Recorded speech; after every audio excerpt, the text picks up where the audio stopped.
శ్రీ మహాగణాధిపతయే నమః. ఐం మహాసరస్వత్యే నమః. శ్రీ లలితాంబికాదేవ్యే నమః. రాశి ఫలాల కార్యక్రమములో భాగంగా గురువు యొక్క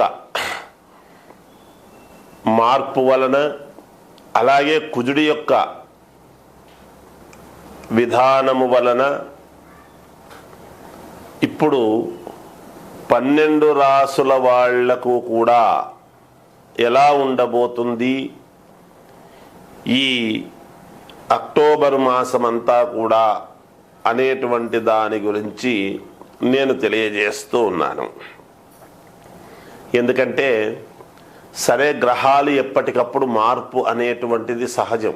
మొన్నటిదాకా మేషంలో గురువు కుజగురువులు ఇద్దరూ కలిసి ఉండేటువంటి దాని వలన కుజగురువులు ఇద్దరూ కూడా వృషభములో ఉండేటువంటి దాని వలన ఆ వృషభ రాశి నుంచి గురువు మార్పు అనేటువంటిది జరిగినది.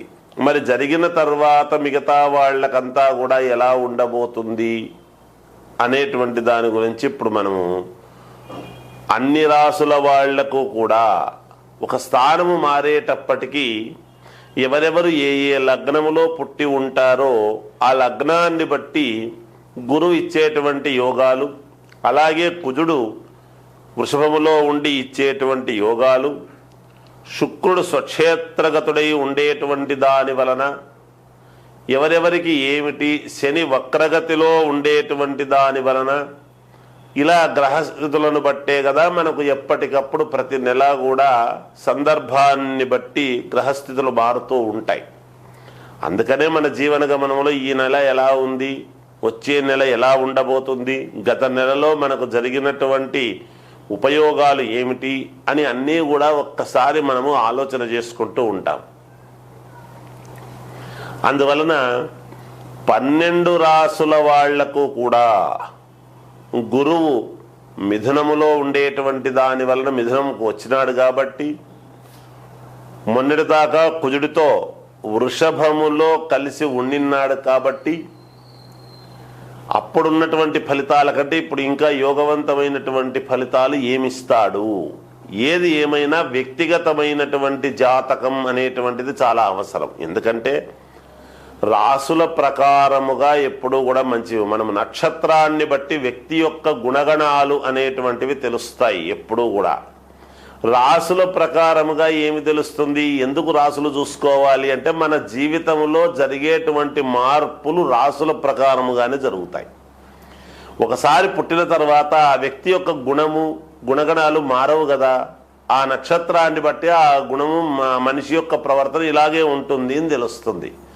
కానీ ఆ మనిషి స్థితిగతులను మార్పు చేసేటువంటిది, మార్పు జరుగుతూ వచ్చేది రాసుల ప్రకారమే మార్పులు అనేటువంటివి జరుగుతాయి. అవి మనము గ్రహించాలి. అందుకని ఎవరు ఏ లగ్నములో పుట్టారు అనేటువంటిది చాలా అవసరము. అందుకే వ్యక్తిగతమైనటువంటి జాతకాలు ఎప్పుడూ కూడా మనము ఒకరు అని ఒక నమ్మిక అని పెట్టుకుని ఒక వ్యక్తి దగ్గర అని చూపించుకుంటూ కంటిన్యూగా ఎలా ముందుకు వెళితే బాగుంటుంది. ప్రతి వాళ్లకు కూడా ఒక ఆఫీసరు, పై ఆఫీసర్ గైడెన్స్ను బట్టి కదా ప్రతిరోజు కూడా ఒక సంస్థలో పనిచేస్తూ దాని యొక్క ప్రకారంగా నడుపుతుంటాడు. మానవ జీవితము కూడా ఇలా మీకు నచ్చిన వాళ్ళ దగ్గర చూపించుకొని వాళ్ళు చెప్పినట్టుగా గనక మీరు అడుగులు వేస్తున్నారు అంటే మీకు తప్పకుండా విజయము లభించి తీరుతుంది. ఈ అక్టోబర్ మాసమంతా కూడా ఎలా ఉంటుంది అని ఇప్పుడు నేను తెలియజేస్తాను. ధనుస్సు రాశి వారికి ఈ అక్టోబర్ మాసమంతా కూడా ఎలా ఉండబోతుంది అంటే బాగుంది అనే చెప్పాలి. బాగుండబోతున్నది. గురువు సప్తమం, ఈ రాశికి అధిపతి అయినటువంటి గురువు సప్తమంలో ఉన్నాడు. సరే, ఏది ఏమైనా అనుకూలతలు ఉన్నాయి. అనారోగ్యములు అని ఉండేటువంటి వాళ్లకు ఆరోగ్యం వైపు పరిగెడతారు. ఆరోగ్యము బాగుంటుంది. అలాగే అహంకార స్వభావము అనేటువంటిది లేకుండా చూసుకోండి. తప్పకుండా మీరు పైకి అభివృద్ధిలోకి వస్తారుగాక. మిత్రుల సహకారము అనేటువంటిది మీకు కలుగుతుంది. విద్య చదువుకునేటువంటి వాళ్లకు స్థిరత్వం అనేటువంటిది ఏర్పడుతుంది, సంతానము అభివృద్ధి అనేటువంటిది కలుగుతుంది గాక. సంతానము వృద్ధి చెందటం అంటే దాని అర్థం ఏమిటి అంటే సంతానము లేని వాళ్లకు నిలబడుతుంది. మీరు గర్వపడేలా మీ జీవితము ఉండబోతున్నది. అలాగే నీచ సహవాసములు అనేటువంటివి ఉంటాయి. కొందరితో అనవసరముగా నీచ సహవాసము అనేటువంటిది మంచిది కాదు, జాగ్రత్త వహించండి. వాటి వలన కొంచెం ధనము నష్టము జరుగుతుంది గాక. భార్యాభర్తల మధ్య చిన్నపాటి వైరము వచ్చే అవకాశాలు ఉన్నాయి, జాగ్రత్త వహించండి.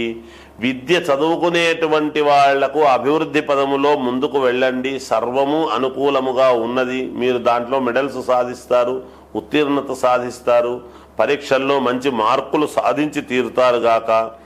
ఉద్యోగం చేసుకునేటువంటి వాళ్ళు వాళ్ళ పై అధికారుల యొక్క మన్ననలు పొంది అప్గ్రేడ్ కావడము కానీ, శాలరీ పెరగటము కానీ, లేదా ఉన్నతమైనటువంటి చోటికి ట్రాన్స్ఫర్స్ కావడము కానీ ఇలాంటివి జరగవచ్చును.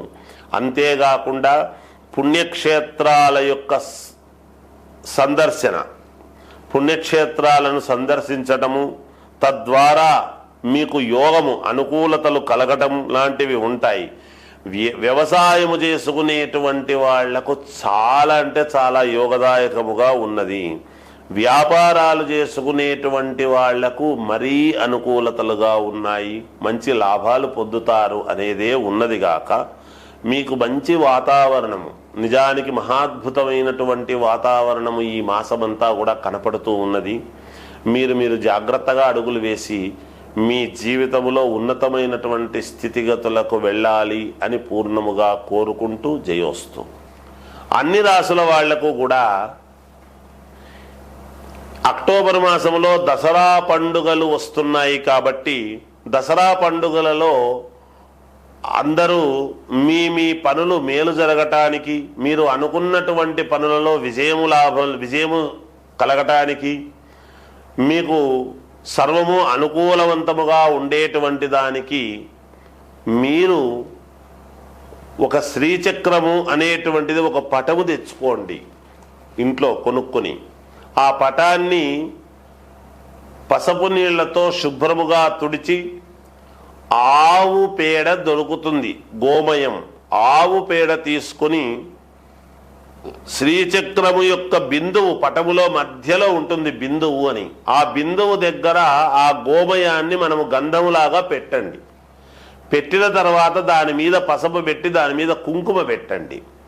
పెట్టిన తర్వాత ఈ దసరా 10 రోజులు కూడా సాయంకాలము పూట 5 గంటల నుంచి 7 గంటల లోపల, 5 నుంచి 7 గంటల లోపల మీ ఇష్టం, సాయంకాలం కొంచెం నిష్టగా మహాలక్ష్మి అష్టోత్తరము అనేటువంటిది ఆ పటము మీద వేస్తూ రాండి. రోజు కూడా ఆ కుంకుమతో మామూలుగా లక్ష్మీ అష్టోత్తరం, ఓం ప్రకృతై నమః వికృతై నమః అనేటువంటి అష్టోత్తరము ఉంటుంది. అది చదివి అక్కడ కుంకుమ వేస్తూ ఆ కుంకుమ మీరు ధరిస్తూ రండి.